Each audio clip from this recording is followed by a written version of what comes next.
Donc, si seulement nous pouvons apprendre comment recevoir la grâce de Dieu et laisser Dieu faire les choses à travers nous, je peux tout faire par Christ qui me fortifie. Ce n'est pas juste un petit verset que nous citons, mais vous le pouvez vraiment. Quoi que Dieu veuille que vous fassiez, vous êtes capable de le faire par la grâce de Dieu. Vous dites, ben alors, pourquoi je suis si frustrée? Nous allons y arriver. Vous savez, j'ai une lampe ici. Eh bien,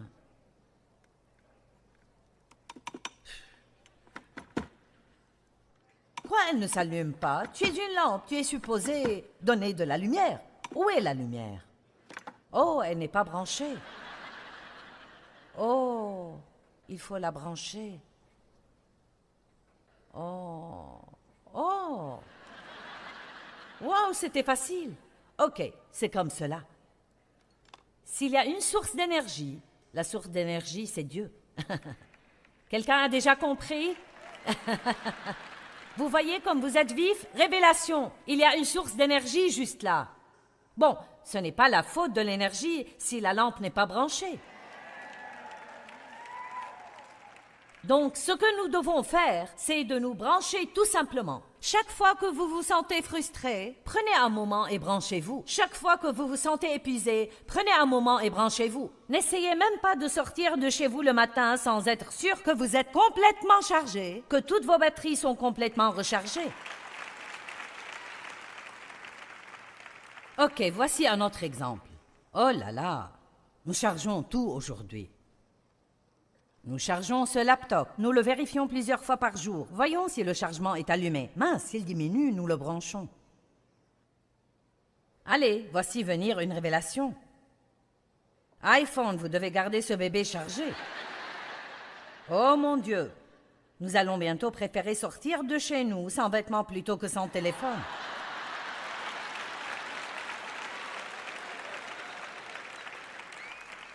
Les gens ne feraient pas demi-tour à 2 blocs de chez eux pour aller chercher leur Bible.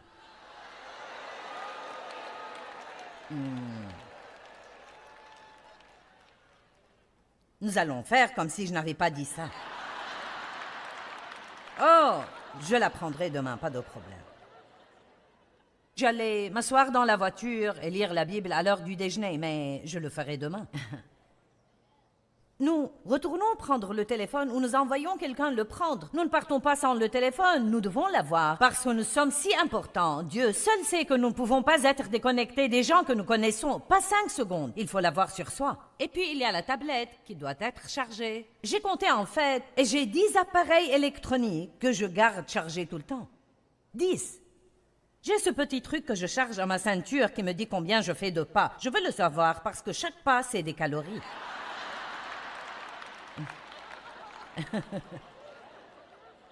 Et puis j'ai cette machine qui m'aide à lisser mon visage. Et il doit être rechargé afin de pouvoir lisser. Ensuite, j'ai ce petit truc pour mettre sous mes yeux et donc ça doit être chargé aussi. Vous savez à quoi ressemble votre maison? Vous avez des fils électriques partout. Vous rechargez tout, sauf vous-même.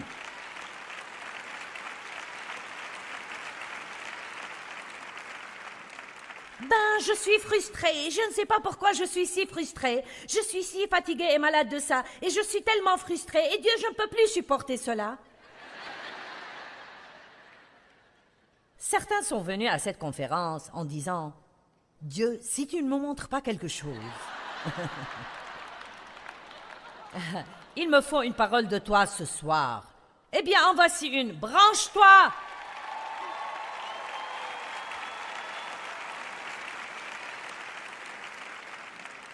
Est-ce que quelqu'un a remarqué que Jésus filait à peu près tout le temps? Non, mais il était au beau milieu d'un ministère. Il y avait des milliers de gens et tout d'un coup, il partait.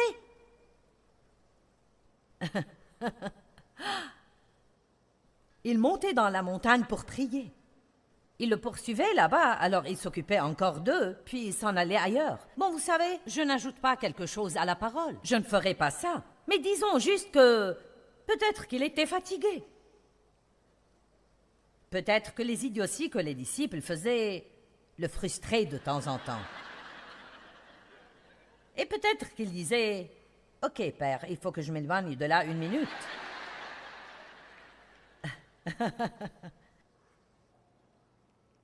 Certains penseraient « Oh mon Dieu, quand j'ai appris à m'éloigner avant que j'en arrive à exploser et que je disais « Ok, mes batteries sont presque vides, je dois aller me recharger et ça ne prend pas beaucoup de temps. » Vous pouvez vous enfermer dans les toilettes et recharger en 2 minutes. Juste « Ok, Dieu. »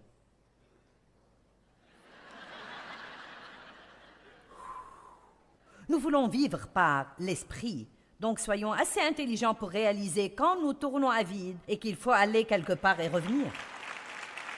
Quelqu'un peut vous dire « Où vas-tu? Je sors et je vais revenir. » Ça commence une bonne conversation. « Oh, où vas-tu? » Je dis « Je sors et je reviens. Je reviens dans un moment et quand je reviens, je vais être ici et tu m'aimeras mieux. » Quand j'ai commencé à apprendre ça et à passer du temps avec Dieu chaque matin, écoutez-moi, il est hors question que je sorte de ma maison sans passer du temps avec Dieu. Je ne le fais pas. Croyez-moi, je n'ai pas assez de batterie, je n'ai pas ce qu'il faut. Si Dieu ne m'aide pas, je suis foutu. Je suis foutu. Nous devons avoir Dieu.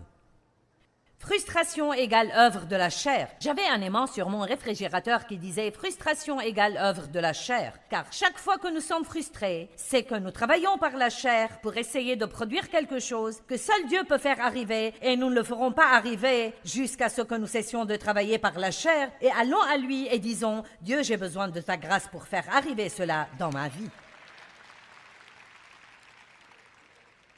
Extraordinaire. Grâce extraordinaire. Est-ce que nous pensons honnêtement que Dieu va nous sauver et nous laisser frustrer le reste du temps? Je peux me rappeler quand la parole de Dieu me frustrait. Honnêtement, j'allais à l'église et entendais un message, dit ouvertement ou implicitement. Que dites-vous de ça? Soumets-toi à ton mari. C'était un bon message pour moi, parce que je ne savais même pas comment épeler, se soumettre, encore moins le faire. J'ai été abusée par des hommes et voilà ce qu'était mon attitude. Aucun homme ne me dira plus jamais ce que je dois faire aussi longtemps que je vivrai. J'ai quelques sœurs par là. Mais quand je suis tombée tellement amoureuse de Jésus que je voulais faire tout ce qu'il me disait de faire, peu importe combien ça ferait mal ou coûterait, alors j'ai commencé à penser, ok, je suis prête à être une épouse soumise. Quoi que ce soit, je vais tenter le coup. Et donc, j'ai fait ce plan. Et vous savez, quand nous avons un plan, nous sommes comme un ballon plein d'air chaud. Nous sommes, oh oui, loué soit le Seigneur, je vais rentrer chez moi et je vais être douce et je vais servir mon mari Dave. Et juste, vous savez, oui, vous savez, j'écoutais le message et je pensais, oh oui, je vais cuisiner son plat préféré. Quand il dit quelque chose que je n'aime pas, je vais dire, oui, chérie. Donc, j'avais mon plan. Ma chair était juste pleine d'elle-même. Bien.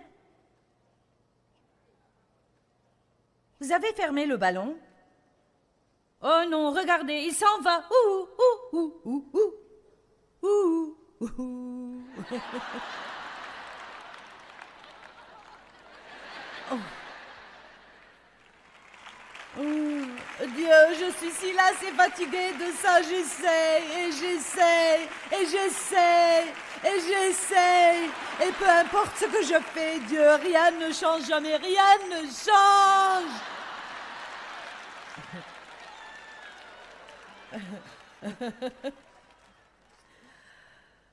Nous en sommes là. Et puis, nous nous regonflons nous-mêmes. Oui, Dieu soit loué. Je parle trop, mais je vais me taire. Vous auriez dû me voir quand je décidais que j'allais être douce. Seigneur, aie pitié. Je vous dirai d'autres de ces histoires demain. Honnêtement et en vérité, j'avais été chrétienne depuis longtemps, mais dans les années 70, Dieu a touché ma vie d'une manière très unique et significative. Et je me suis sentie plus profondément amoureuse de lui que jamais, et ça m'a fait vouloir faire ce qu'il voulait que je fasse, et j'ai eu vraiment faim de la parole. Mais honnêtement, jusqu'à ce que j'apprenne ce que je vous dis ce soir, plus j'étudiais, plus j'entendais de messages, plus ça me frustrait parce que j'essayais de les mettre en pratique. Êtes-vous allé à l'église en vous sentant mal et quitté l'église en vous sentant plus mal? Parce que vous êtes arrivé avec 3 problèmes, quand vous êtes sorti, vous en aviez 10.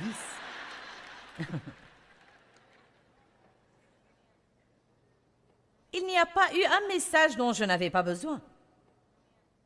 Avant que je désire que Dieu me change, je pensais que Dave avait tous les problèmes. Je ne savais pas que c'était moi. Et puis j'ai découvert que c'était moi. Et j'ai commencé à changer. Je ne peux pas vous dire combien d'années j'ai perdu en œuvre de la chair, essayant de faire ce que seul Dieu pouvait faire, furieuse contre moi-même, croyant que Dieu était en colère contre moi. Puis j'ai fini par apprendre que de la même manière que j'étais sauvée, de la même manière, je devais avancer et vivre ma vie dans la grâce, par la foi, dans la grâce, par la foi. Je vais à Dieu. Dieu, je ne peux pas faire cela, je veux le faire. Je veux te plaire. J'ai besoin que tu le fasses en moi. Et puis, si je ne vois pas de résultat le jour suivant, je ne me sens pas découragée. Je dis, Dieu, je crois que tu travailles. Je crois que tu travailles. Avez-vous déjà prié pour quelqu'un et ils se sont mis à agir de manière encore pire après la prière? C'est vraiment un bon signe. Vous dites vraiment? Bien sûr, ça veut dire que, à la minute où vous avez prié, Dieu a commencé son travail et cette conviction les fait sentir pire qu'ils n'étaient avant. Quel commentaire idiot que de dire « J'ai fait tout ce que j'ai pu, je pense qu'il n'y a plus rien d'autre à faire que de prier. » J'ai appris à laisser la prière être juste comme un souffle. Priez pour tout, n'attendez pas pour prier, n'attendez pas pour prier. Je prierai pour ça quand je prierai. Non, priez tout de suite. Et voici la prière la plus spirituelle que je prie, des centaines de fois chaque jour. Oh Dieu, aide-moi. Aide-moi. J'ai 2 choses que je dis plus que tout autre. Je t'aime Jésus, aide-moi. Je t'aime Jésus, aide-moi. Je t'aime Jésus, aide-moi. Intérieurement, ça continue toute la journée. Avant que je monte ici, je t'aime Jésus, aide-moi. Je suis ici parce que j'aime Dieu et à cause de ce qu'il a fait pour moi. Et je n'ai pas grand-chose à vous offrir si Dieu ne travaille pas à travers moi. Et je suis si dépendante de lui que c'en est absolument effrayant. Ça me terrorise de penser au désastre que ce serait si Dieu ne se manifestait pas. Et vous savez quoi? Il n'a jamais fait défaut jusqu'à maintenant. Il y a eu des réunions qui ont été meilleures que d'autres, mais je peux dire honnêtement, et je le dis en toute humilité, nous avons une bonne réunion partout où nous allons, et ce n'est pas grâce à moi, c'est grâce à Dieu. Et vous serez étonnés de ce que vous obtiendrez si vous vous appuyez sur lui, et vous vous pressez contre lui, et quand vous avez l'impression que vous vous déchargez, vous allez vous brancher. Vous ne devez pas laisser vos enfants et vos amis vous empêcher de vous brancher. Ne laissez pas le shopping vous en empêcher. Ne laissez rien vous empêcher de vous brancher. Vous devez toujours vous brancher, vous devez recharger cette batterie. Est-ce que quelqu'un m'entend?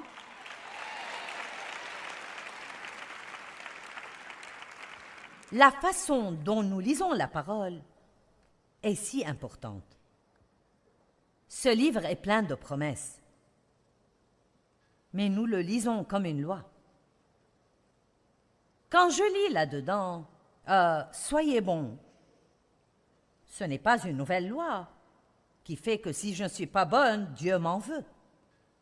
C'est une promesse que si je lui fais confiance et me repose sur lui, Cette bonté est à l'intérieur de moi parce qu'il est en moi et il va le produire par moi alors que je lui fais confiance et me repose sur lui. Et il ne le fait pas tout d'un coup juste comme ça. C'est petit à petit de gloire en gloire, petit à petit de gloire en gloire. Je fais un peu de progrès, je crois. Je fais un peu plus de progrès, je crois. Et je fais un peu plus de progrès, je crois. Celui qui a commencé un bon travail en moi est assez capable de le compléter et de le mener à bonne fin. Dieu ne va pas nous laisser inachever. Il va nous conduire à notre perfection aussi longtemps que nous nous tiendrons avec lui et continuerons de croire que Dieu travaille. Quelqu'un devrait recevoir un petit soulagement. Quelqu'un, quelque part, vous commencez à vous sentir un peu, peut-être... Oh, tu veux dire que je n'ai pas à le faire?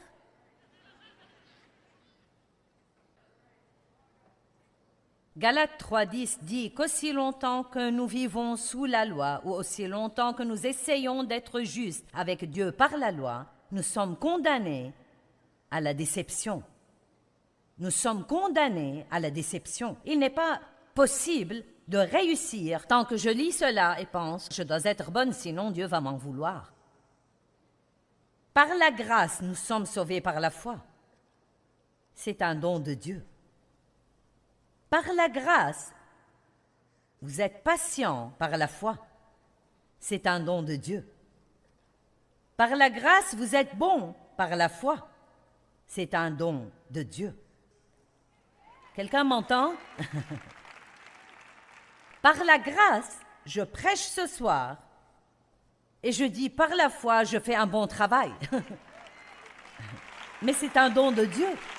Amen.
C'est un don de Dieu. Je ne peux pas chanter comme Israël parce qu'il le fait par le don de Dieu. Je ne peux pas aller évangéliser l'Afrique comme Reinhard parce qu'il le fait par le don de Dieu. Mais ils ne peuvent pas faire ce que je fais non plus. Arrêtez de regarder ce que tous les autres font et de vous comparer à eux et commencez à réaliser que vous pouvez faire quelque chose que personne d'autre ne peut faire. Vous pouvez faire quelque chose que personne d'autre ne peut faire.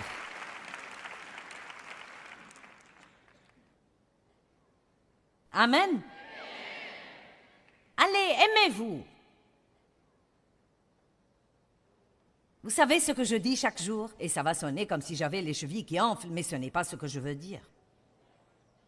J'ai pris cette habitude récemment. Chaque matin quand je me réveille, avant même de sortir du lit, je t'aime, Seigneur. J'aime ma vie. J'aime ma personne. Et j'aime les gens. Tu aimes ta personne? Tu aimes ta personne? Oui, oui. Je n'aime pas mon moi charnel, mais j'aime la nouvelle création que je suis. J'aime vraiment ce que Dieu a créé à l'intérieur. J'embrasse cela et c'est ce que je suis maintenant en Christ. Et Dieu s'occupe du reste. Oui, j'ai encore besoin d'arrondir les bords, mais Dieu savait cela quand il m'a appelé, et il savait tout de vous quand il vous a appelé. Dieu n'est pas surpris par vous, il ne dit pas « Oh mon Dieu !» Oh, Reinhard, si j'avais su ce à quoi tu allais ressembler, je ne t'aurais jamais appelé pour évangéliser l'Afrique, jamais, jamais. Je n'aurais jamais fait cela si j'avais vraiment connu toutes tes faiblesses. Eh oh, Israël, si j'avais su toutes les choses que tu allais faire et tu allais dire, mon fils, je ne t'aurais jamais appelé. Dieu choisit les choses faibles et folles du monde afin de confondre les sages, afin qu'aucun mortel n'ait la prétention de se glorifier dans sa présence. Or, l'unique genre de personnes qui obtiennent de l'aide, c'est les humbles. Les humbles obtiennent de l'aide, c'est un bon message. Dieu, aide-moi. Aide-moi. 1 Pierre 5,5. Vous allez bien? Allez, je veux que la pression s'en aille. Vous avez juste besoin de dire, c'est cela, Dieu.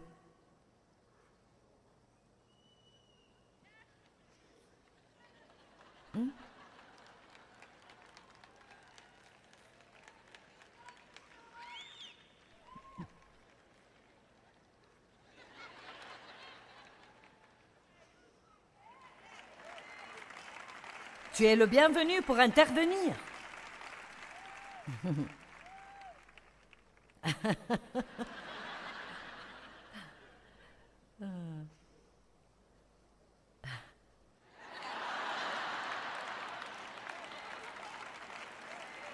Vous savez, j'aimerais penser que plus jamais dans ma vie, je ne ferai de bévue avec ma bouche.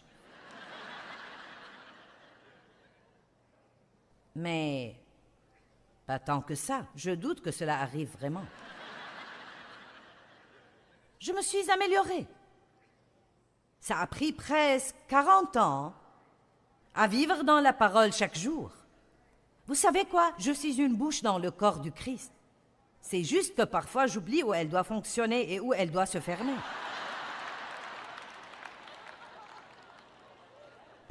J'ai essayé si fort de me taire et d'être douce et gentille et... je suis seulement... Vous savez ce que j'aime chez mon mari, plus que tout au monde? Dave me laisse être moi. Il est... Maintenant, si je suis rude, Dave me le dit, mais il se moque de moi. Il dit, voilà le feu pour lequel je t'ai épousé.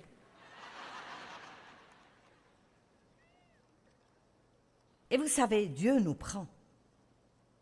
Pourquoi ne vous feriez-vous pas une faveur ce soir? Pourquoi ne pas arrêter d'essayer de donner à Dieu tout ce que vous pensez être et lui donner tout ce que vous n'êtes pas? Allez, je ne suis pas, et vous pouvez tout avoir. Nous lui donnons toujours quelque chose dont on pense qu'il sera où? Wow! Sa force est rendue parfaite dans notre faiblesse. Il choisit exprès les choses faibles et folles de ce monde pour confondre les sages. Dieu n'a pas besoin d'aptitude, mais de disponibilité. Vous dites, me voici, Seigneur, si tu peux faire quelque chose de moi, me voici. Vous seriez étonné de ce que Dieu fera. N'est-ce pas, Teresa? Cette fille ici, la première fois qu'elle m'a entendue, elle était en prison. Et maintenant, elle prêche l'Évangile partout. Amen! Amen! Lève-toi, Teresa, et fais leur signe pour qu'ils sachent qui tu es.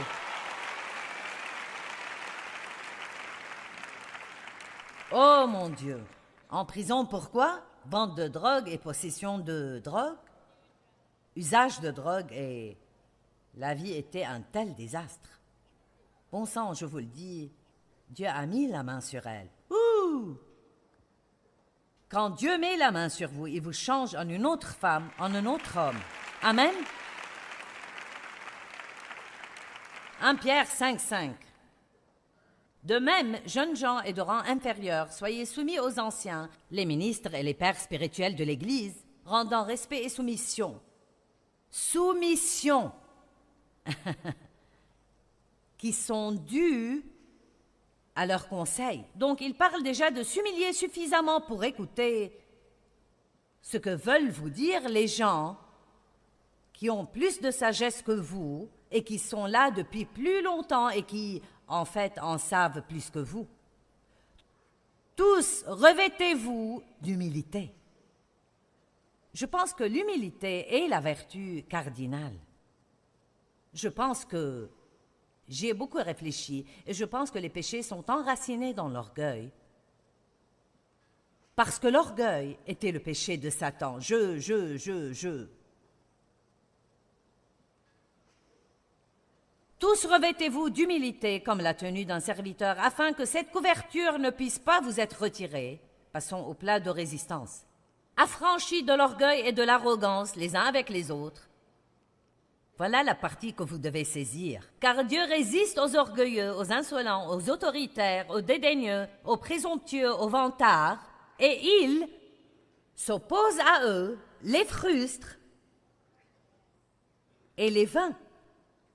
Pourquoi est-ce que je suis frustrée? Pourquoi les circonstances me frustrent-elles? Est-ce que c'était Dave qui me frustrait? Est-ce mes enfants qui me frustraient? Non, il est dit que c'était Dieu qui me frustrait. Et vous dites, mais pourquoi Dieu ferait-il cela? Il essayait de m'enseigner que je ne pouvais pas avoir ce que je voulais si je ne m'humiliais pas moi-même et ne le laissais pas le faire. Comprenez ceci, allons.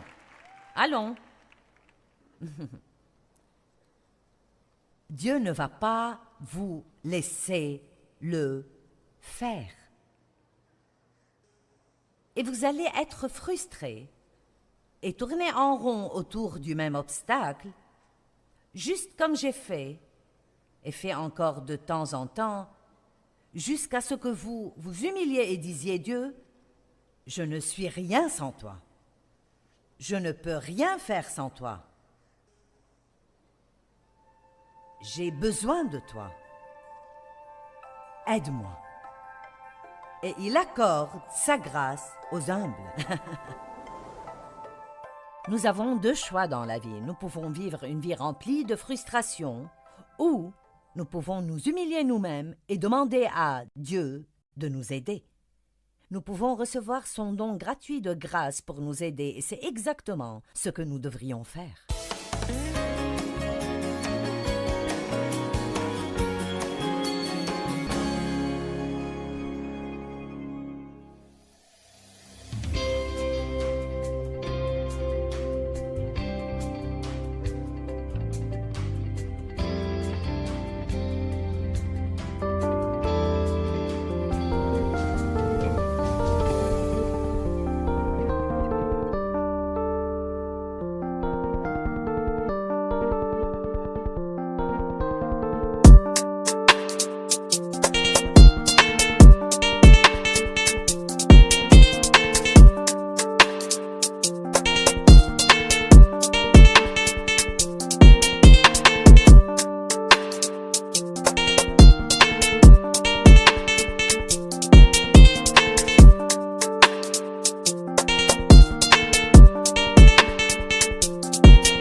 Est-ce que vous évitez d'affronter les autres tout le temps parce que vous avez peur d'être blessé, parce que vous avez peur de les blesser, ou peut-être même vous avez peur de les fâcher? Eh bien, aujourd'hui, vous devez apprendre des moyens sains de s'y prendre avec les défis des relations. Tout de suite à l'antenne.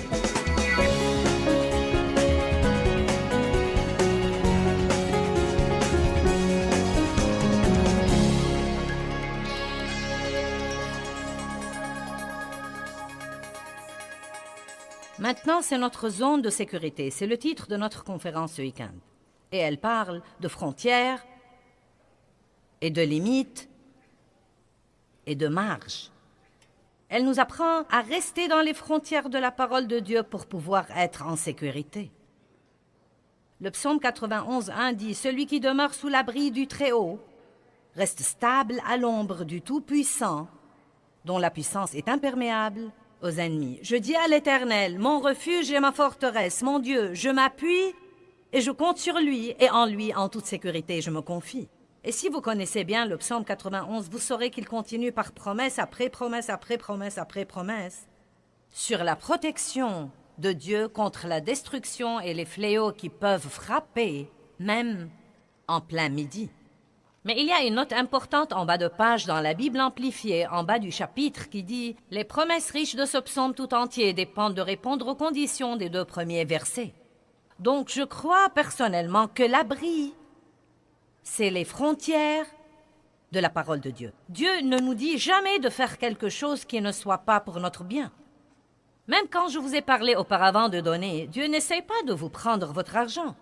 Si vous faites ce que la parole de Dieu vous dit de faire concernant les finances, qui n'est pas donner le tout, mais donner une partie, épargner une partie et dépenser une partie, Dieu veut que vous jouissiez de ce que vous avez. Mais il ne veut pas que vous dépensiez tous les sous qui vous tombent sous la main, puis utilisez toutes les cartes de crédit qui vous tombent sous la main, car ce qui arrive, c'est que vous vivez en dehors de vos frontières, parce que votre frontière, c'est ce que vous avez. Quand vous commencez à dépenser ce que vous n'avez pas, vous vivez en dehors de vos frontières et vous vous retrouverez dans un gâchis, dans ce piège-ci, dans ce piège-là, dans ce piège-ci et dans d'autres pièges. Et donc il y a toutes sortes de frontières dans la parole de Dieu. Elles ne sont pas là pour nous rendre malheureux et pour nous mettre en prison. Ce sont des choses que Dieu nous encourage à respecter. Celle-ci a une porte. Je peux sortir si je veux et aller faire ce qui me plaît. Dieu me donne le libre arbitre. Je peux faire tout ce qui me plaît. Mais si je choisis, dites choisis, si je choisis de mon plein gré de rester à l'intérieur des frontières de la parole de Dieu, j'aurai alors une vie si merveilleuse. Et j'ai vécu assez longtemps pour expérimenter tout ça. Et je pourrais vous épargner beaucoup de douleurs et d'angoisse et beaucoup de temps si vous voulez croire ce que je vous dis aujourd'hui. Par exemple, la parole de Dieu dit que vous devez pardonner à vos ennemis, que vous devez pardonner à ceux qui vous blessent, qui vous font du mal, qui vous exploitent et qui vous traitent injustement et inéquitablement. Eh bien, Dieu vous dit de faire ça pour votre bien. Il ne s'agit pas de ce que vous faites pour vos ennemis. Dieu vous dit de pardonner pour votre bien. Vous vous rendez service à vous-même quand vous pardonnez, car si vous pardonnez, vous n'aurez plus tout ce supplice au-dedans de vous. Vous ne passerez pas votre vie fâché contre quelqu'un qui s'amuse quelque part et se fiche pas mal de ce que vous ressentez. Vous ne passerez pas votre vie exaspérée à cause de quelqu'un qui a déjà décidé ce qu'il va faire. Vous pouvez aller de l'avant et vivre la vie que Dieu veut que vous viviez et mettre vos ennemis entre les mains de Dieu. Eh bien, il y a une liberté.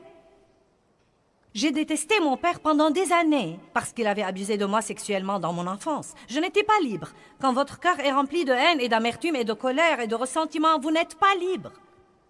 Mais quand j'ai commencé à obéir à la parole de Dieu, non seulement aller à l'église et écouter les sermons et ne pas les mettre en pratique, mais quand j'ai vraiment commencé à vivre selon la parole de Dieu, cette haine s'est dissipée. J'ai en fait commencé à m'occuper de l'homme qui a passé sa vie à abuser de moi. Je me suis occupée de lui jusqu'à sa mort. Il a finalement reçu le Christ comme son sauveur. C'était une merveilleuse expérience. Donc si nous vivons à l'intérieur des frontières de la parole de Dieu, et là je veux le dire à nouveau, n'allez pas à l'église pour écouter les sermons et applaudir et dire Amen et rentrer chez vous et ne pas faire ce que dit la parole. Nous devons faire ce que dit la parole de Dieu, sinon elle ne va pas travailler dans notre vie. Et si vous restez vraiment dans les frontières et dans les limites de la parole de Dieu, ce sera votre zone de sécurité. Je suis en sécurité. Maintenant, le diable peut venir contre moi, mais à dire vrai, il n'y a pas une chose qu'il peut me faire à long terme. Il peut m'exaspérer, il peut me mentir, mais vraiment...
ne peut rien me faire qui soit en dehors du plan de Dieu pour moi, parce que Dieu veillera sur nous et s'occupera de nous tant que nous resterons dans les frontières de sa parole. Amen. Donc c'est un cours de remise à niveau. Maintenant, nous passons tellement de temps à parler des personnes qui nous exaspèrent, mais nous ne leur parlons pas à eux des choses qu'ils font et qui nous exaspèrent. Et donc, nous ne sommes vraiment pas très bons en confrontation. Et la confrontation est une frontière. C'est une marge ou c'est une limite que nous mettons dans notre vie. Cela veut dire que vous ne pouvez pas aller plus loin que ça. Vous devez mettre des limites dans votre vie, comme par exemple ma fille. Tout le monde est différent. Une de mes filles a la politique de la porte ouverte. Vous pouvez venir chez elle quand vous voulez et entrer. Pas besoin d'appeler. Ça lui est égal si je frappe ou non. Elle dit « Oui, viens, viens, oui ». Elle est de celles qui disent « Bien sûr, passez n'importe quand, vous savez ». Mon autre fille a habité à côté de chez moi pendant quelque temps et elle me disait « Je préfère que tu ne viennes pas sans appeler, maman ». Eh bien, au début, j'étais comme « Je suis ta mère ». Mais vous savez quoi? J'ai dû comprendre que c'était sa barrière, son droit de la mettre. Elle n'essayait pas d'être impolie avec moi. Elle me faisait savoir ce dont elle avait besoin dans sa vie. Et les gens différents ont besoin de choses différentes. Et nous devons non seulement mettre des frontières ou des limites pour les autres, mais encore nous devons respecter les autres et respecter leurs limites dans la vie et ne pas nous vexer parce que tout le monde est différent. Amen? Maintenant, vous savez, je peux être accueillante si je le fais exprès, mais je n'ai pas le don de l'hospitalité. Et vous savez, je suis le genre de personne qui dit aux autres « Ne venez pas chez moi sans appeler ». Donc c'est plutôt intéressant. Je suis comme ma fille, et pourtant, le fait qu'elle soit comme ça m'a dérangée. Vous me suivez là-bas? Les gens ont le droit d'avoir des frontières. Et nous devons respecter ces frontières. Maintenant, certains se demandent probablement à propos du chien. Finissons-en avec le chien car vous y pensez. Vous savez, j'utilise l'exemple du chien de votre voisin qui salit votre pelouse. Et si vous n'avez pas de clôture, ce n'est pas de sa faute. Un type qui promenait ses deux chiens l'autre jour nous a dit à Dave et à moi « Mes chiens aiment bien votre jardin ». Je ne pouvais pas me vexer car je n'avais pas de clôture autour de mon jardin. Mais si vous avez une clôture, si vous avez une frontière, si vous avez une limite, alors, vous savez, votre voisin devrait être pratiquement fou pour prendre son chien, le faire passer au-dessus de la clôture de votre jardin et lui dire « Allez, Fido, va à la salle de bain, vas-y, marche sur la belle pelouse de Madame Joyce, c'est bon maintenant. Allez, rentrons à la maison. » Et nous rentrons à la maison. Donc, ce que nous devons faire, c'est de mettre quelques clôtures dans notre vie. Pauvre bébé. Je suis désolée.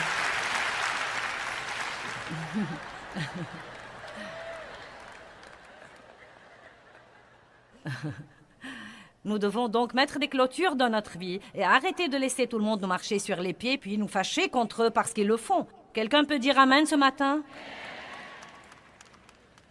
Êtes-vous plein de ressentiment parce que vous sentez que quelqu'un vous exploite maintenant ou vous a exploité? Eh bien, le ressentiment est vraiment une mauvaise chose.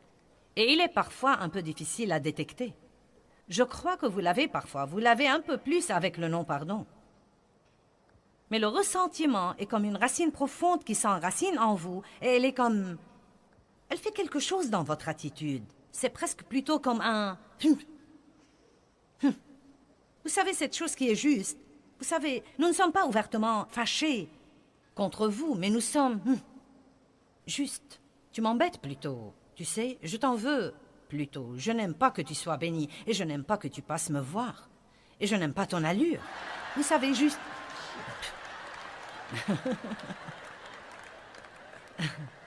Cela soigne de votre attitude.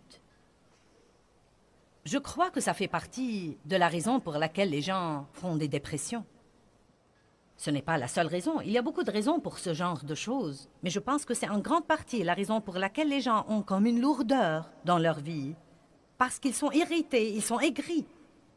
Ils sont vraiment aigris. Je n'acceptais pas pendant tant d'années le fait que je n'avais pas eu une enfance agréable et heureuse. Je n'ai jamais vécu mon enfance. J'ai manqué toute cette partie de ma vie. J'ai travaillé et j'ai été responsable d'aussi loin que je m'en souvienne.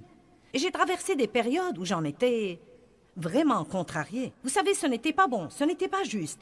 Mais au lieu de refuser les choses, j'ai appris que si je faisais les choses à la façon de Dieu, il me donnerait une double bénédiction pour mes ennuis passés. Je dis tout le temps peut-être que je n'ai pas eu un bon commencement, mais mes chers, j'ai une bonne fin. Et c'est comme ça que vous devez voir les choses. Peut-être que vous n'avez pas tout ce que vous voulez, et peut-être qu'il y a des gens qui ne vous ont pas traité comme il faut, mais prenez votre part de la responsabilité. Peut-être que vous aussi n'avez pas parlé franchement, peut-être que vous n'étiez pas prêt à affronter, peut-être que vous avez mis des limites et vous ne les avez pas imposées. Vous dites au petit Johnny, « Si tu fais ça encore une fois, tu resteras à la maison toute la journée. » Maintenant, vous avez mis une limite. La prochaine fois qu'il le fait, je t'ai dit que si tu faisais ça encore une fois, tu resterais à la maison. Je te dis que si tu fais ça encore une fois... Et donc nos frontières et nos limites deviennent de la blague pour tout le monde, car nous disons que nous allons faire des choses et nous ne les faisons pas. Nous devons donc surmonter notre ressentiment si nous ne voulons pas jouer notre rôle. Avez-vous passé des années à essayer d'aider quelqu'un et il n'a toujours pas changé? Et maintenant vous regrettez les années, le temps, l'effort et l'argent que vous avez dépensé? Eh bien, peut-être que vous essayez d'aider quelqu'un et vous voulez qu'il change, mais en fait, il ne veut vraiment pas changer. Je ne sais pas ce que vous en pensez, mais j'ai tendance à secourir les gens. Je peux vraiment me mettre à secourir les gens. J'ai plutôt un genre de complexe d'héros, je crois. Je ne sais pas, mais j'aime vraiment secourir les gens. J'ai appris des leçons à mes dépens dans ma vie et j'ai appris des leçons que la Bible appelle la prévenance sage dans les 3, 4 ou même dans les 5 dernières années. Aimer les gens ne veut pas toujours dire les sauver de tous les ennuis et les problèmes qu'ils se sont attirés. Et nous n'aidons personne si nous détruisons notre vie en essayant d'aider quelqu'un qui n'est pas prêt à assumer sa responsabilité et à jouer son rôle. Et je vais vous raconter une des choses qui m'ont libérée sur ce plan. J'ai commencé à comprendre que Jésus n'allait pas de lieu en lieu pour amener les gens à le laisser les aider. Il aidait toutes les personnes qui venaient à lui. Les personnes qui venaient à lui. Et il a même dit à l'homme qui était couché au bord de la piscine de Bethesda, qui était estropié et couché là depuis 38 ans, il lui a dit, « Est-ce que tu songes sérieusement à guérir? Est-ce que tu songes sérieusement à guérir? » Et vous savez, vous lisez ça au départ dans chapitre 5 et vous pensez, « Quel genre de compassion est celle-là? » L'homme est handicapé et couché là depuis 38 ans et tu lui dis, la conversation initiale, « Est-ce que tu veux vraiment être guéri? » Et vous savez, l'homme a dit quelque chose que nous devons tous comprendre. Il a dit, « Eh bien, monsieur, je n'ai personne pour m'aider. Et chaque fois que j'essaye de me jeter dans la piscine, un autre descend avant moi. » Donc une grande partie de son problème était qu'il était estropié dans ses jambes et estropié dans son âme. Il était estropié dans sa détermination. Et tout ce qu'il faisait était de se coucher là et de s'apitoyer sur son sort et d'attendre que quelqu'un d'autre vienne l'aider. Mais il n'était pas prêt à jouer son rôle. Et peut-être certaines des personnes que vous avez essayé d'aider sont comme ce type. Et peut-être que vous devez vous arrêter et dire, « Minute, je fais ceci et ceci et ceci, mais que fais-tu vraiment là? Est-ce que tu veux vraiment guérir? » Nous avions une situation dans notre famille et elle est réapparue dernièrement et nous devions essayer de nous en occuper de nouveau. Elle était dans notre famille étendue. Un membre de notre famille avait gâché sa vie avec la drogue et l'alcool et c'était vraiment un vrai gâchis. Et donc, il a demandé de l'aide. Le Seigneur soit loué, nous voulons aider les gens. Donc, nous avons passé 4 ans, temps, argent, effort, prière, médecin, conseils, non mais tout ce qu'on peut imaginer. Et les choses se sont beaucoup améliorées. Mais cela m'épuisait pratiquement. Et donc, j'ai commencé à sentir que je devais maintenant, vous savez, reculer un petit peu et le laisser se remettre sur pied tout seul. Vous savez, être toujours là, mais vous ne pouvez pas être éternellement là pour quelqu'un. Et Et dès qu'il a été tout seul, il a recommencé. C'est ce qu'il a fait. Ça aurait pu être très décourageant pour moi de penser « J'ai perdu 4 ans et j'ai dépensé tout cet argent et tout ce temps et tout cet effort. » Mais je n'ai pas regardé la chose comme ça car je crois que les gens méritent une chance. Et j'ai senti que nous lui avons donné une chance de se rétablir, que Dieu nous a utilisés pour lui donner une chance. Et je crois que des graines ont été semées et j'ai continué à prier. Eh bien, les années ont passé et il a continué dans le même gâchis et c'est même devenu pire. Et donc, de temps en temps, nous recevons, vous savez, des appels ou ceci ou cela. J'ai besoin d'argent, j'ai besoin de ceci, de cela. Et je lui dis, je ne vais pas faire ça. Je ne vais vraiment pas faire ça. Tu ne vas pas m'exploiter. Regardez-moi chacun de vous. Dieu ne vous a pas appelé à laisser les gens vous exploiter. Ce n'est pas ça l'amour. L'amour, ce n'est pas laisser les gens vous exploiter et profiter de vous.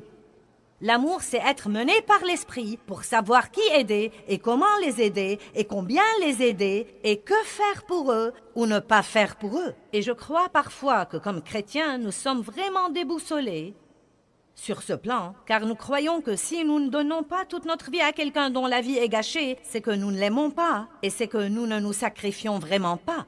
Et nous sommes censés nous sacrifier pour aider les autres. Nous devons nous sacrifier pour les autres. Mais Dieu ne nous demande pas d'être. Il ne nous demande pas de laisser quelqu'un d'autre ruiner notre vie alors qu'il ne veut même pas vraiment changer ou être aidé. Quelqu'un peut dire amen à ça? Donc là, nous avons reçu une lettre et des appels téléphoniques, et ceci s'est produit 2 ou 3 fois au cours des années dernières. Eh bien, tu sais, je m'occupe de lui maintenant, et c'est un parent à toi, et je sens que tu dois faire ceci et faire cela. Et comment peux-tu te faire appeler ministre si tu ne fais pas ça? Et comment est-ce que tu peux dire que tu es leader dans le corps de Christ si tu ne fais pas ça? Mais vous savez quoi? La Bible nous dit que nous ne devons absolument pas nous détourner ou nous écarter de notre but principal dans la vie. Et laissez-moi vous dire quelque chose. Le diable essaiera de retourner la parole de Dieu contre vous et d'utiliser la parole même contre vous pour vous détourner de votre but. Or, ma famille est très protectrice et elle sait comment je suis. Je suis le genre sauveteur et donc, vous savez, j'ai commencé à penser, eh bien, je devrais peut-être faire ceci, je devrais peut-être faire cela, je devrais peut-être faire ceci. Et notre Benjamin me parlait l'autre jour et il m'a dit, je vais te dire ce que tu ne vas pas faire. Et vous savez, traitez bien ces enfants car un jour ils deviendront votre patron. Et il est maintenant le directeur général de tout notre ministère aux États-Unis et donc, de temps en temps, il entre là et dit à sa maman ce qu'elle devrait faire. Et il le fait parce qu'il m'aime et qu'il veut me protéger. Et Dave fait la même chose. Vous savez, Dave me dit ce que je ne devrais pas faire et ce que je devrais faire. Et vous savez, parfois je leur dis, est-ce que vous devez toujours me dire que faire? Vous savez, mais c'est pour ma protection parce que nous ne prenons pas toujours les meilleures décisions. Et donc, ils savent comment je suis et ce que serait ma tentation. Eh bien oui, eh bien, je crois que ce n'est pas un très bon exemple. Et vous savez, peut-être que je devrais faire ceci et faire cela. Mon Benjamin m'a dit, voici ce que tu peux faire et ce que tu ne peux pas faire. S'il y a un centre de traitement et que ça exige de l'argent et que tu veux vraiment faire ça, ça va. Si tu veux envoyer quelqu'un pour surveiller la situation, ça va. Mais voici ce que tu ne vas pas faire. Tu ne vas pas réintégrer cette personne dans ta vie quotidienne. Tu te sens bien maintenant. Tu as de l'énergie. Tu portes du fruit. Tu jouis de ta vie. Et tu ne vas pas laisser quelqu'un qui ne veut même pas vraiment s'aider lui-même, revenir dans ta vie, te voler tout ça. Eh bien, aidez les gens. Mais vous devez parfois venir à leur aide de loin. Vous ne devez pas laisser les gens s'impliquer dans votre vie et la vider de tout. Laissez-moi vous dire quelque chose. Aider les gens ne signifie pas que vous devez toujours tout faire pour eux et ne leur laisser rien à faire par eux-mêmes. Et croyez-moi, si ce type montrait un peu d'intérêt pour s'aider lui-même et faire un petit effort, nous nous mettrions en 4 pour lui. Mais je ne vais plus avoir de relation unilatérale dans ma vie où quelqu'un ne fait que prendre et je ne fais que donner. Je ne crois pas que ce soit de la piété.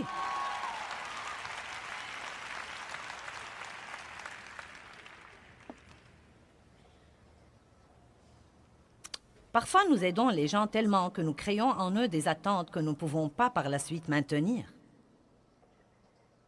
Vous commencez peut-être trop vite et vous faites trop de choses pour quelqu'un. La Bible dit que vous devez être prudent quand vous commencez une relation. Elle dit, si vous choyez votre serviteur, au début de la relation, il s'attendra sûrement à ce même traitement jusqu'à la fin de sa vie. Et donc, j'ai tendance parfois, je l'avais dans le passé, j'ai appris à mes dépens au cours des dernières années que si quelqu'un a vraiment été maltraité ou qu'il a vraiment été blessé, mince alors, je voulais intervenir et tout faire pour lui. Vous savez, l'aider à guérir les blessures et le bénir doublement, triplement et vraiment, vous savez, lui faciliter la vie. Mais la vérité, c'est que vous ne pouvez le faire que pour un temps. Et ensuite, ce qui arrive, si vous faites vraiment trop pour quelqu'un, puis tout à coup, vous devez faire un changement. Il sera dévasté et furieux contre vous. Et vous ne comprendrez pas pourquoi il est furieux, car vous sentez que vous êtes allé trop loin en essayant de l'aider. Et tout ce que vous voulez qu'il fasse, c'est de prendre lui-même un peu de responsabilité. Ce que nous devons faire, c'est faire un peu de choses pour les gens et leur donner une responsabilité. S'ils assument cette responsabilité, vous pouvez passer au niveau suivant. S'ils assument l'autre responsabilité, vous passez au niveau suivant. Mais si vous faites tout pour quelqu'un et qu'il ne fait rien, vous devez à ce moment-là peut-être reculer et prier un peu plus et découvrir ce que vous dit... Ce que Dieu vous dit si vous les aidez vraiment ou si vous êtes déboussolé sur la manière dont vous êtes censé vous comporter comme chrétien. Regardons Luc 10, verset 27. Il y a en ce moment beaucoup de gens qui aimeraient vous exploiter si vous n'avez pas de frontières dans votre vie. Le bon samaritain, nous voulons tirer de cette histoire quelque chose de différent de ce que nous tirons normalement. Ce jeune homme a dit à partir du verset 27... Il avait posé une question à Jésus sur ce qu'il devrait...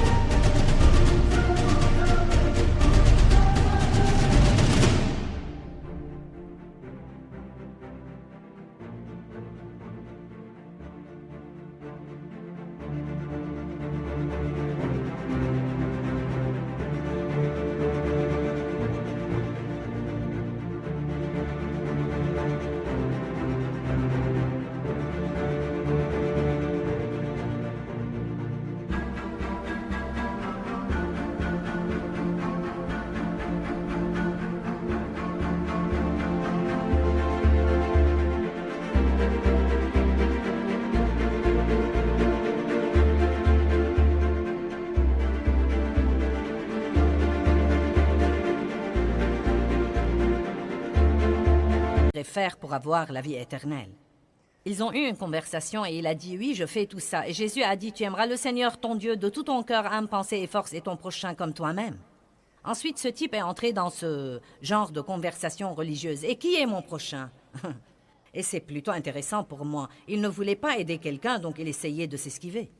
Et donc, Jésus commence à lui dire ceci pour lui donner un exemple. Et à partir du verset 30, Jésus lui a dit, un homme descendait de Jérusalem à Jéricho. Il tomba au milieu des brigands qui le dépouillèrent de ses habits et de ses affaires, le chargèrent de coups et s'en allèrent, insouciants, le laissant à demi-mort. Il s'est trouvé qu'un sacrificateur descendait par là et il passa outre. Un Lévite arriva aussi et passa outre. Verset 33. Mais un Samaritain arrive. Il vint à l'homme et le voyant fut ému de pitié et de compassion. Verset 34. Il s'approcha et banda ses plaies. En y versant de l'huile et du vin, le mit sur sa monture, le conduisit à une hôtellerie et prit soin de lui pendant, je crois, une nuit. Et le lendemain, il tira 2 deniers, le salaire de 2 jours, les donna à l'hôtelier et lui dit, tiens, aie soin de lui car je dois aller quelque part et faire quelque chose, et à mon retour, nous ferons les comptes. Maintenant, la chose que nous pouvons en tirer et que nous n'avons peut-être jamais vue auparavant, c'est, voilà un type qui a fait ce qu'il pouvait faire pour quelqu'un, mais il n'a pas essayé d'aller si loin jusqu'à gâcher sa vie et les autres choses dont il était responsable. En d'autres termes, il a dit, vous savez, non mais il aurait pu sentir, eh bien je dois oublier tous mes plans et rester ici avec lui. Mais il n'a pas fait ça, il a dit, je dois aller m'occuper de mes affaires. Voici ce que je peux faire. J'ai de l'argent, je peux t'aider avec ça, mais je ne peux pas rester ici. J'ai beaucoup d'autres choses dont je dois m'occuper. Et je crois que beaucoup de fois, tout le monde devrait faire quelque chose. J'ai dit que tout le monde devrait faire quelque chose. Je crois que chaque fois que vous tombez sur quelqu'un qui souffre, il y a quelque chose que vous pouvez faire. Et notre grand problème est que soit nous ne faisons rien, soit nous essayons de tout faire. Ce que nous devrions faire, c'est de savoir quel est mon rôle là-dedans, parce que nous sommes encore de croyants. Et Dieu élèvera quelqu'un pour faire quelque chose et quelqu'un d'autre pour faire autre chose et quelqu'un d'autre pour faire autre chose. Mais vous ne devez pas culpabiliser si vous sentez que vous ne pouvez pas faire le tout vous-même. Eh bien, les frontières sont vraiment la façon de Dieu de nous protéger si nous les comprenons et si nous les observons. Et je veux vous enseigner tout ce que je peux vous enseigner sur les frontières et sur la vie dans ce que j'appelle la zone de sécurité de la vie.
Je t'offre ce matin mon corps en sacrifice vivant.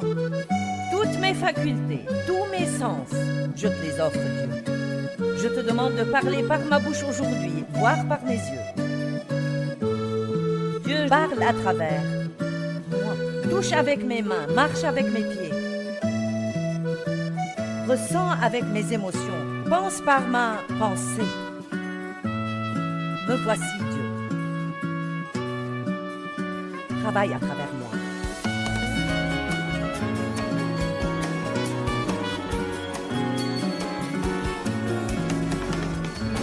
Un de mes buts est de nous aider, chacun de nous, à arriver au stade où nous avons l'esprit tourné selon Dieu, où nous avons vraiment la révélation que Christ vit à l'intérieur de nous, que nous sommes la maison de Dieu.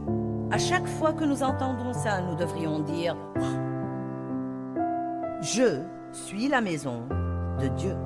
Colossiens 1,27 dit « La glorieuse richesse de ce mystère, c'est Christ en nous, l'espérance de la gloire ». Je crois que Jésus est venu vivre en nous parce que nous n'avons aucune chance d'espérer vivre la vie qu'il veut que nous vivions si sa présence n'est pas en nous en permanence pour nous fortifier, nous enseigner, nous donner la sagesse, nous donner la force de faire ce qu'il nous demande de faire. Quoi que Dieu vous demande de faire, vous pouvez le faire.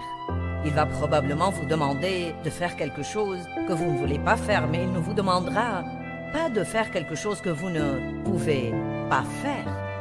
Donc nous avons besoin de croire. Je peux faire tout ce qu'il faut que je fasse par Christ qui me fortifie. Tout le monde dit « Je suis la maison de Dieu ».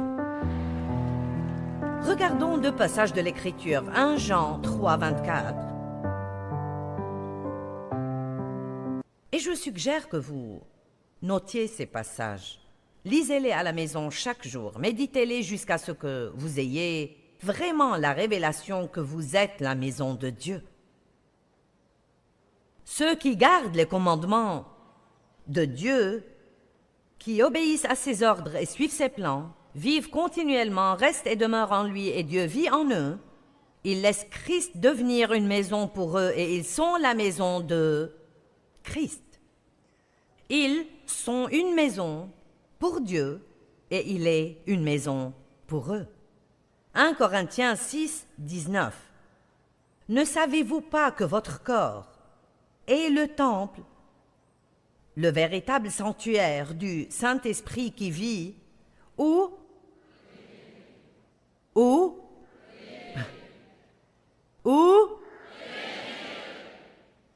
et que vous avez reçu comme un don de Dieu, vous ne vous appartenez pas, ne manquez pas ce passage. Vous ne vous appartenez pas à vous-même, car vous avez été rachetés à grand prix, achetés pour une valeur élevée et dûment payés, devenus siens. C'est pourquoi honorez Dieu et rendez-lui gloire dans votre corps.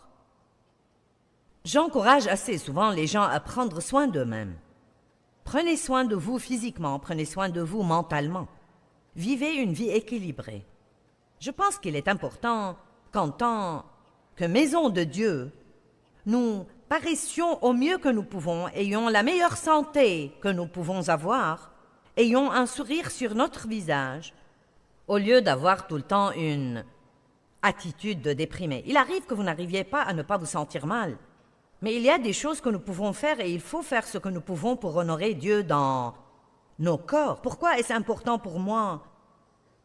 Au point que j'y passe 4 enseignements entiers, ici à Atlanta, et les diffuse à la télévision tout autour du monde. Pourquoi est-ce si important pour moi de vous faire méditer et comprendre que vous êtes la maison de Dieu?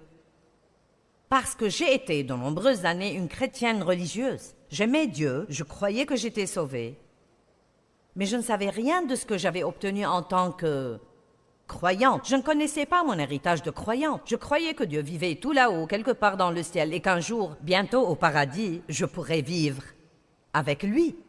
Quelle révélation ça a été d'apprendre qu'il était venu vivre en moi afin que j'aie une relation si proche que quel que soit le moment où j'en avais besoin, il était là pour m'aider. Ça, c'est pour moi plutôt énorme. Je veux dire que quelqu'un soit désireux, en particulier quelqu'un comme Dieu, soit désireux pour ma vie tout entière, non mais chaque seconde de chaque moment de ma vie entière, désireux d'être aussi proche de moi, pour venir à mon aide. Je pense que c'est quelque chose qui devrait nous enthousiasmer et nous émerveiller. Je pense que parfois nous nous habituons à ce que Dieu a fait pour nous et ça ne nous émerveille plus. Il y a quelques mois, je disais à Dieu, tu sais, j'aimerais que tu fasses certaines des choses merveilleuses que tu faisais quand j'ai commencé à être rempli du Saint-Esprit. Et tu sais, cette époque me manque. Et immédiatement, la réponse m'est venue à l'esprit. Je fais des choses tout le temps, tu t'es juste habitué, et donc elles ne t'émerveillent plus. Et combien c'est vrai! J'ai même pensé écrire un livre intitulé « Émerveillement ». Combien nous avons besoin de rester émerveillés. Je lis le livre d'un homme qui s'appelle A.B. Simpson. Il est allé pour être avec le Seigneur il y a 100 ans, et il disait qu'un des premiers signes d'une vie remplie de l'Esprit est l'enthousiasme. L'enthousiasme, nous devrions être époustouflés par Dieu. Et je pense qu'une des choses qui est toujours plus importante, je l'ai reçue récemment dans mon cœur et j'ai médité et réfléchi dessus. C'est comme cela que les choses deviennent plus importantes pour chacun. C'est que nous sommes la maison de Dieu, que Dieu vit en nous. Donc, une des choses que j'aime quand je suis à la maison, c'est que j'y suis à l'aise. Quand je vais rentrer chez moi aujourd'hui, je me sentirai soulagée. Je peux être à l'aise. Bien, puisque nous allons être, puisque nous sommes la maison de Jésus, alors nous devons être sûrs qu'il est à l'aise en nous. Maintenant, vous voyez où ça nous mène, oui? Nous avons besoin d'en être sûrs car nous l'aimons, l'honorons et l'adorons. Mais deuxièmement, nous devons en être sûrs car si Dieu en nous n'est pas à l'aise, alors à ce moment-là, nous ne serons pas à l'aise non plus. Je pense que beaucoup de gens ne se sentent pas bien. Quelque chose les gêne. Ils ne peuvent pas mettre le doigt dessus. Ils ne savent pas exactement ce que c'est.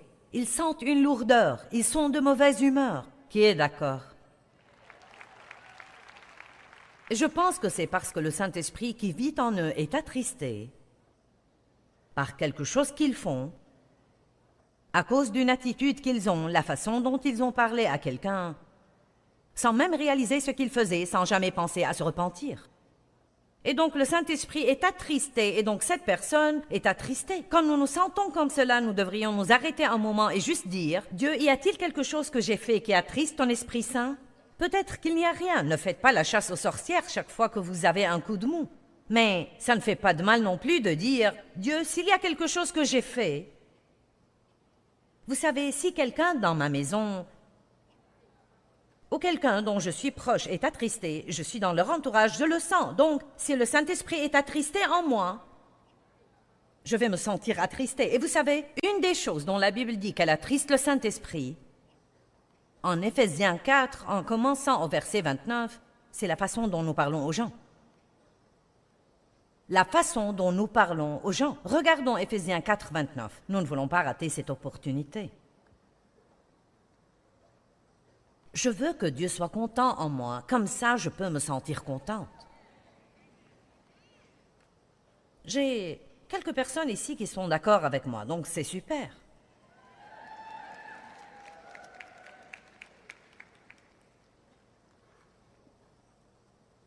J'ai beaucoup étudié ces passages en Éphésiens parce que, je vous le dis, je ne veux pas attrister le Saint-Esprit. Verset 29. « Qu'aucun langage souillé ou dégradant, ni aucune parole mauvaise, ni conversation indigne ou malsaine ne sortent jamais de votre bouche, mais seulement des paroles qui font du bien, propres à l'édification des autres, selon leurs besoins, et qui puissent être une bénédiction et transmettre la grâce, la faveur de Dieu à ceux qui vous entendent. » Verset suivant 30. « Et n'attristez pas le Saint-Esprit de Dieu. N'offensez ni ne vexez l'Esprit Saint par qui vous êtes scellés comme appartenant à Dieu pour le jour de la rédemption, le jour de la délivrance finale par Christ du diable et de la conséquence du péché. Faites disparaître l'amertume, les frustrations et l'animosité, l'irritation, la colère, la passion, la rage, le mauvais caractère, les calomnies et les paroles méchantes, les injures et les blasphèmes de chez vous, comme toute espèce de méchanceté,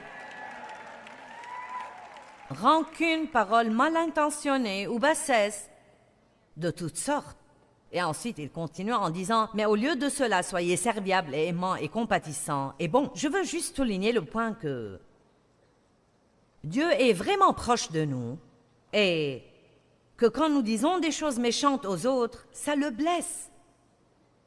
Quand nous maltraitons les gens, ça le blesse.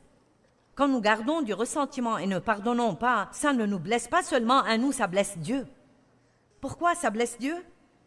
Parce qu'il a payé pour nous un prix énorme afin que nous ayons une formidable vie remplie de joie, paisible, prospère et puissante. Dieu est attristé quand nous sommes malheureux. Si vous avez des enfants, vous savez que vous n'aimez pas les voir mécontents. Vous n'aimez pas les voir faire de mauvais choix ou faire des choses dont vous savez qu'elles leur font du mal. Certains d'entre vous ont des enfants qui font maintenant des choses qui détruisent leur vie. Et c'est juste une des plus grandes douleurs que vous ayez dans votre vie. J'ai entendu récemment qu'une mère ne peut jamais être plus heureuse que son enfant. Nous n'aimons pas que nos enfants ne soient pas heureux. Et Dieu n'aime pas ça non plus. J'espère et je prie que Dieu m'utilise aujourd'hui pour amener cette relation avec Dieu à un niveau plus personnel et intime. Il vit en nous et nous pouvons mettre un sourire sur sa face et peut-être même une larme dans ses yeux. Je veux que Dieu soit à l'aise en moi.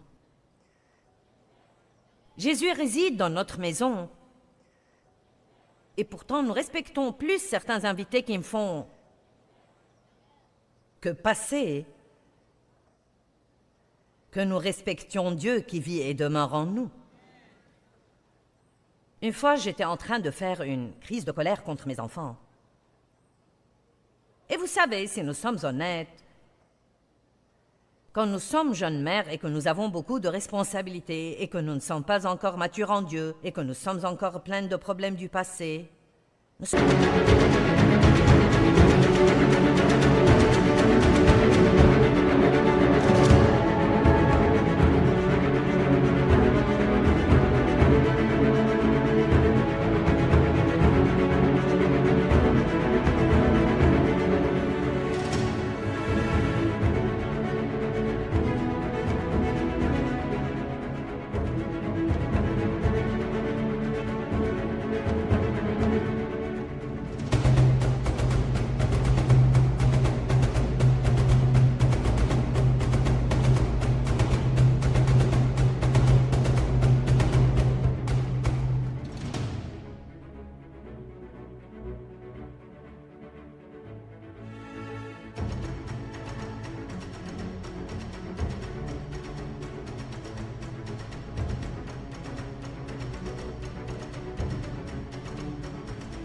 Nous sommes frustrés et nous le faisons subir à nos enfants. Je ne parle pas de les maltraiter ou de les battre, je parle juste de vous êtes frustrés et chaque petite chose qu'ils font vous fait sortir de vos gonds. Et donc, j'étais énervée la plupart du temps. Et c'était parce que je me sentais coupable. J'étais accro de culpabilité. Je ne me sentais pas bien si je ne me sentais pas mal.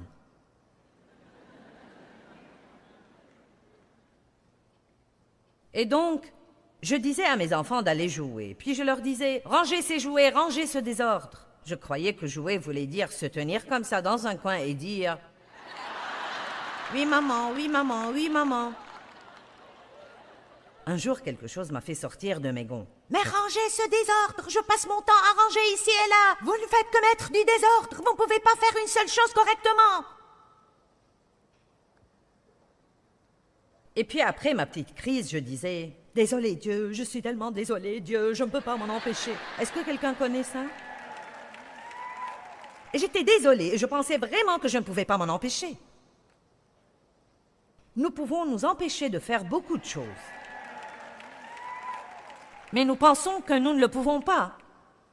Et c'est une sorte de chaîne dans notre vie qui entrave notre capacité à résister. Nous croyons que nous n'y pouvons rien, alors nous ne faisons rien contre cela. Et Dieu a juste mis cette image dans ma tête. Et il a dit, tu n'es pas obligé d'agir ainsi. Si ton pasteur se tenait à la porte au milieu de ta crise, tu la surmonterais.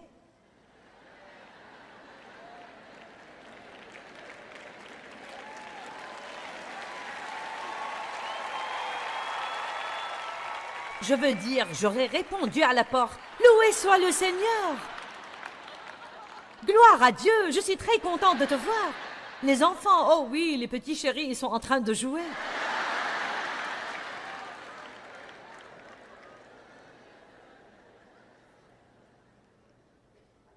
Mais le fait est que notre très grand prêtre Jésus, Dieu le Père, le merveilleux, précieux Saint-Esprit qui nous enseigne et demeure en nous, ils sont à la maison tout le temps. Et nous ne semblons pas agir comme en leur présence.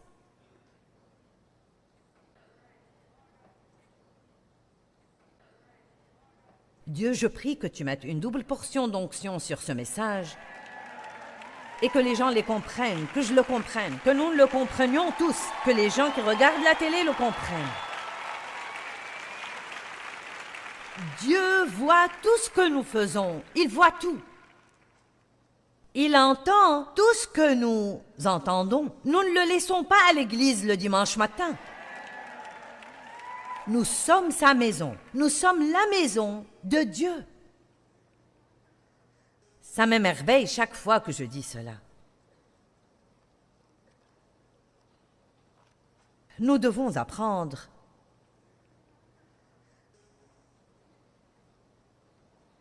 que Dieu est tout.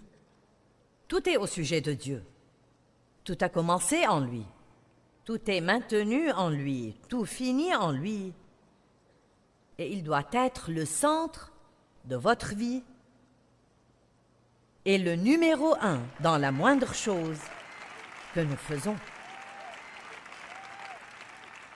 Regardons Romains 12, 1. Je vais vous montrer un passage de l'Écriture que vous devriez proclamer pour vous-même régulièrement. Paul a dit, « Frères, puisque Dieu a ainsi manifesté sa bonté pour nous, je vous exhorte à consacrer de manière décisive vos corps, représentant vos membres et toutes vos facultés, comme un sacrifice vivant et saint, voué à consacrer et agréable à Dieu. C'est là la louange et le service raisonnable, rationnel et intelligent que vous lui devez. Au lieu de se lever le matin et donner à Dieu la liste des 25 choses que vous avez à faire ce jour-là, jusqu'au sourire,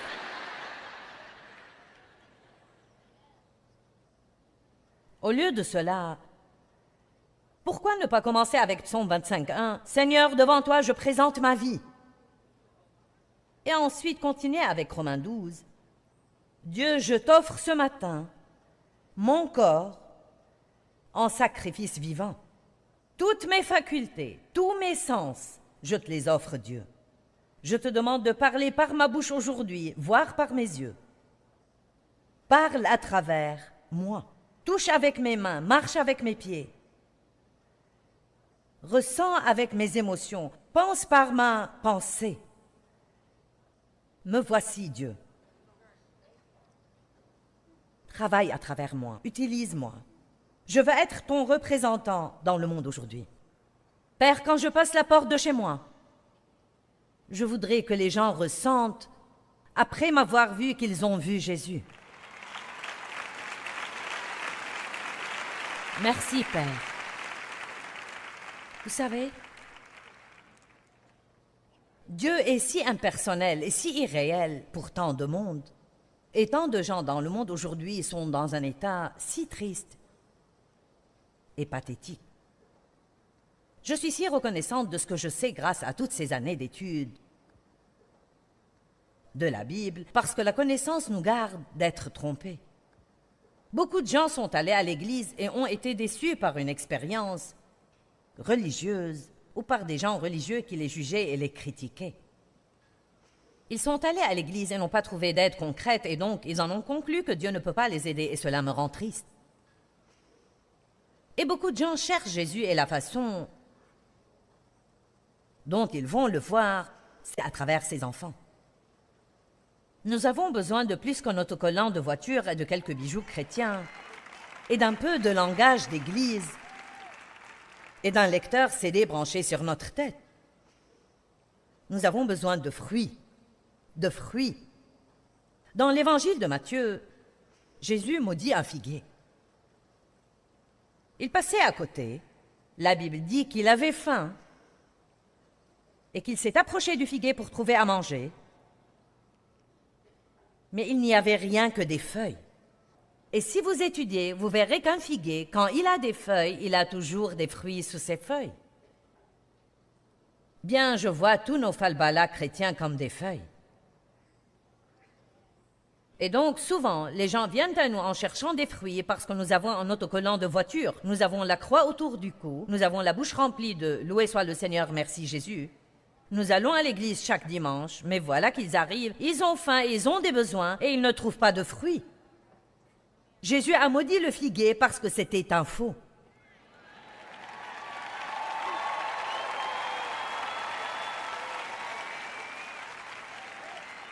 Je ne veux pas être en toc. Je refuse d'être d'une certaine manière ici et d'une autre manière à la maison derrière ma porte. J'avais une certaine attitude à l'église et une autre différente chez moi. Dave et moi, nous nous disputions pendant le chemin vers l'église. Mais quand nous arrivions à la porte, loué soit le Seigneur. Répugnant. Je peux me revoir regardant les paroles sur l'écran, les mains levées, articulant la chanson « Je te soumets tout », en étant en colère contre Dave et en pensant, alors que je chantais, « S'il croit que je vais lui cuisiner quelque chose à manger aujourd'hui, il va voir. »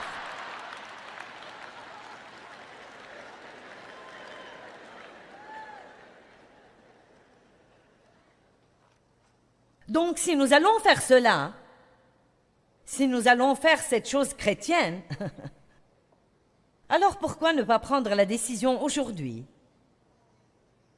de mettre son nom sur le titre de propriété de la maison et lui donner accès à toutes les pièces de la maison?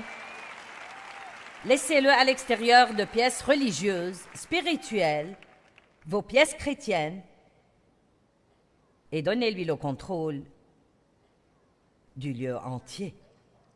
Nous avons vendu une voiture il y a 2 semaines. Et nous avons pris l'acte de propriété. Un de nos enfants est allé le chercher et nous avons dû signer l'acte de cession au nom du nouveau propriétaire. Vous voyez, certains de vous ont eu le nouveau propriétaire mais n'ont pas encore signé l'acte. Et ça ne me dérangeait pas si vous rentriez chez vous et preniez la peine de vous asseoir, agissiez comme un petit enfant, dessiniez un contrat, un petit acte de propriété de votre vie, et le signiez en disant « Dieu, me voici. Tu me prends et tu fais avec moi ce que tu veux. Me voici, je suis complètement à toi, plus de religieux, de contrefaçon. »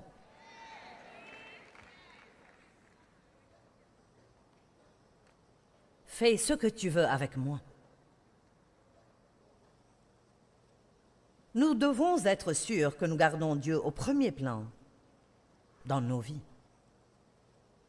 Le temple ou le sanctuaire, chez les païens, est un lieu de dévotion qui contient des idoles.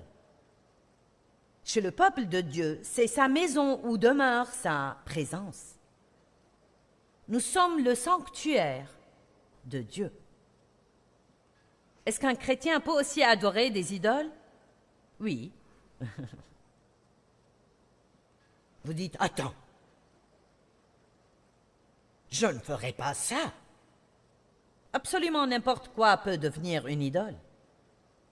Je dois vous dire qu'il y a eu un temps dans ma vie où ce ministère est devenu vraiment une idole pour moi.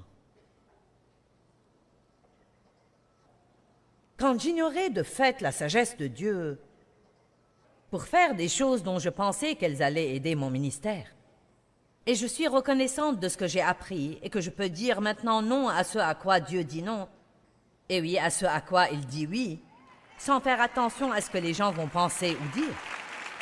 Mais ça n'a pas toujours été comme cela. Exactement comme n'importe qui débute, j'avais beaucoup de Dieu en moi, mais aussi beaucoup d'ambition humaine. J'avais été maltraitée dans mon enfance, je ne me sentais pas bien avec moi-même. Je tirais ma valeur de ce que j'accomplissais, et donc je voulais être la plus grande, la meilleure et le masque de tout. Mais pour les mauvaises raisons. Je ne savais pas que ma motivation n'était pas juste du tout. Une des raisons pour lesquelles le Saint-Esprit vit en nous est de constamment nous purifier et nous enseigner. Merci Dieu de ce que nous continuons d'apprendre et de ce qu'il nous enseigne.